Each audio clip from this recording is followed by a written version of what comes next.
بسم اللہ الرحمن الرحیم۔ السلام علیکم ورحمۃ اللہ وبرکاتہ۔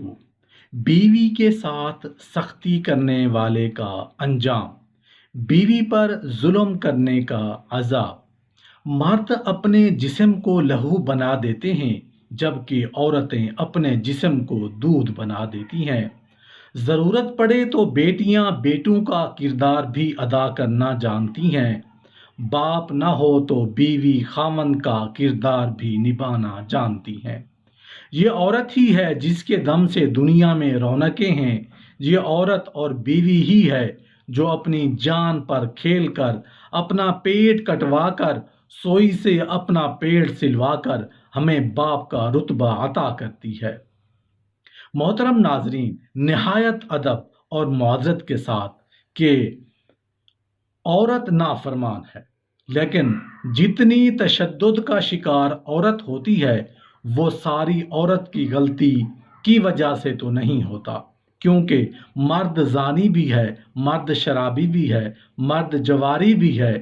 اگر عورت پس رہی ہے اور تشدد کا شکار ہو رہی ہے تو تشدد کرنے والے مردوں کے ساتھ اللہ کیا معاملہ فرمائے گا؟ ان مردوں کی اس دنیا اور آخرت میں کیا جگہ ہے، کیا عذاب ہوگا؟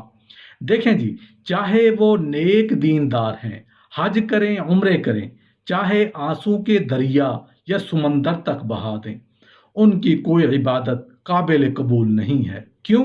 اس لیے کہ علماء نے یہاں تک لکھا ہے کہ ان کے درمیان اور جنت کے درمیان جو ہے 7 سمندر آگ کے کھڑے ہو جاتے ہیں۔ اب ان کی تہجد کے سجدے بھی اس کو جنت میں لے جانے والے نہیں ہیں، کیونکہ انہوں نے اس عورت پر ظلم کیا، اس صنف نازک پر ظلم کیا ہے جس کو اللہ کے نام پہ لے کے آئے تھے۔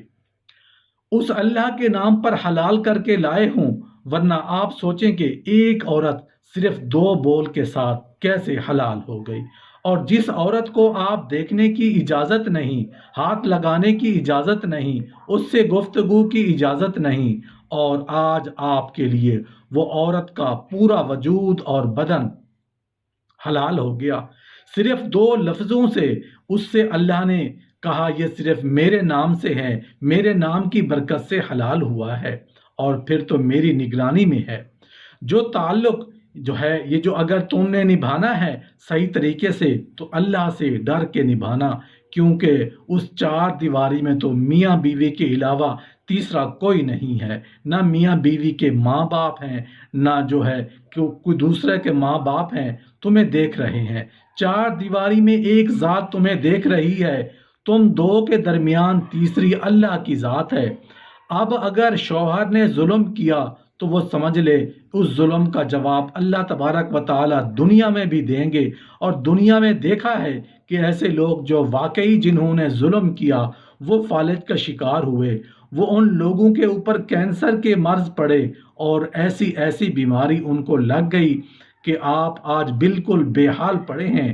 کوئی پانی کا گھونٹ دینے والا نہیں کہ جو شیر کی طرح دھاڑتے ہوئے گھر کے اندر داخل ہوتے تھے، ان کی آج حالت یہ ہے۔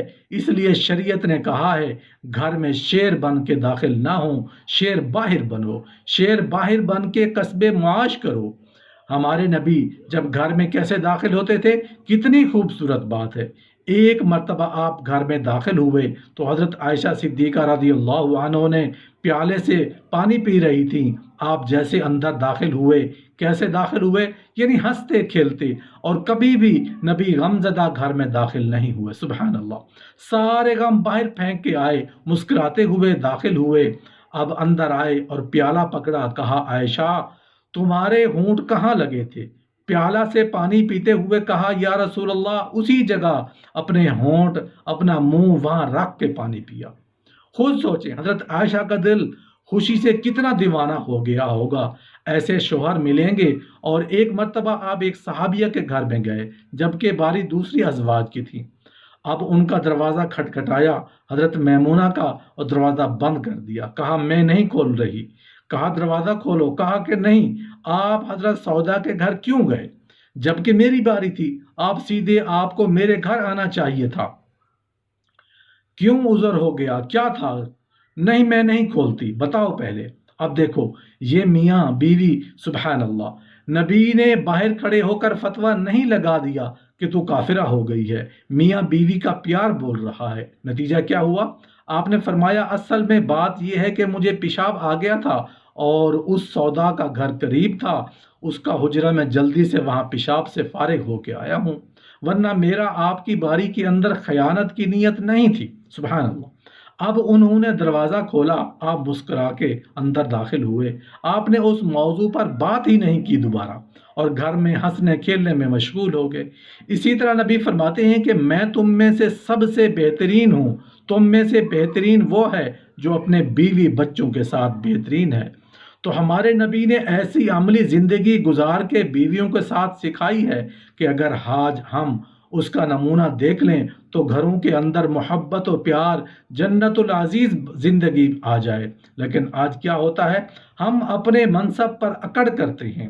اسلامی خاندان میں میاں بیوی کو ایک دوسرے کا بہی خواہ، ایک دوسرے کا ہمدرد، ایک دوسرے کا پردہ پوش رہنا چاہیے اور باہمی رواداری سے کام لینا چاہیے۔ دونوں میں چولی دامن کا ساتھ ہے، اور اس کے لیے اوڑھنا بچھونا ہے۔ یہ اس کے لیے اوڑھنا بچھونا جس طرح لباس جسم کے عیبوں کو چھپاتا ہے اور اس کے حسن و خوبی کو ابھارتا ہے، اسی طرح شوہر اور بیوی کا اخلاقی کمال یہ ہے کہ ایک دوسرے کی کمزوری کو چھپائیں، اس پر صبر کریں، ایک دوسرے کی خوبیوں پر نگاہ میں رکھیں اور بہتر سے بہتر صورت میں اپنے باہمی تعلقات کو ظاہر کریں۔ بیوی کے حقوق کے بارے میں ارشاد باری تعالیٰ ہے، اور ان سے اچھا برتاؤ کرو، پھر اگر وہ تمہیں پسند نہ آئے تو قریب ہے کوئی چیز تمہیں ناپسند ہو، اور اللہ اس میں بہت بھلائی رکھے۔ عورتوں کا بھی حق مردوں پر ایسا ہی ہے جیسا ان پر مردوں کا حق ہے، شرع کے موافق مردوں کو ان پر فضیلت ہے۔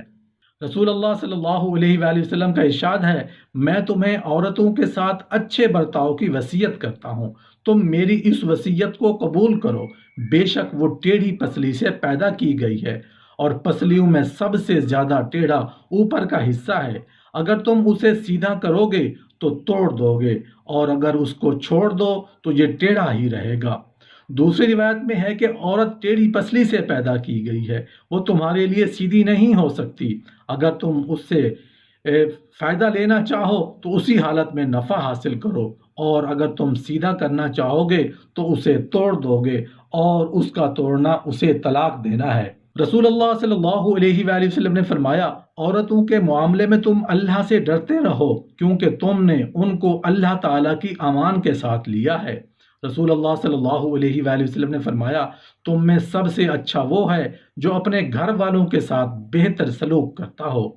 رسول اللہ صلی اللہ علیہ وآلہ وسلم نے فرمایا، کوئی مومن اپنی ایمان والی بیوی کو برا نہ جانے، وہ ہم میں سے نہیں جو عورت اور اس کے شوہر یا غلام اور اس کے آقا میں پھوٹ ڈالے۔